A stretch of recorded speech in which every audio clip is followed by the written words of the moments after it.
అల్లూరి సీతారామరాజు జిల్లాలో ఘోర బస్సు ప్రమాదం. అదుపు తప్పి ఘాట్ రోడ్ లోయలో పడ్డ భద్రాచలం నుండి అన్నవరం వెళ్తున్న యాత్రికుల ప్రైవేటు బస్సు. బస్సు ప్రమాద ఘటనపై తీవ్ర దిగ్భ్రాంతి వ్యక్తం చేసిన ముఖ్యమంత్రి చంద్రబాబు.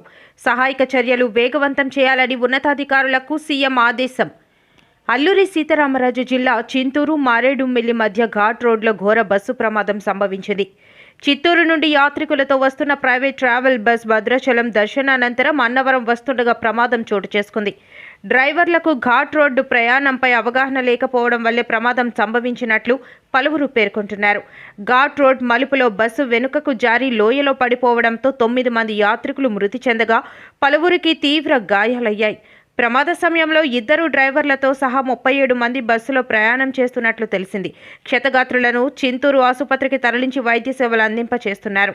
ప్రమాదం సంభవించిన ప్రాంతంలో సిగ్నల్ లేకపోవడంతో 108కి సమాచారం అందించడంలోనూ తీవ్ర జాప్యం జరిగిందని పలువురు పేర్కొంటున్నారు. తక్షణం ఉన్నతాధికారులు ఘటనా స్థలానికి వెళ్లి సహాయక చర్యలు చేపట్టాలని ముఖ్యమంత్రి చంద్రబాబు ఆదేశించారు.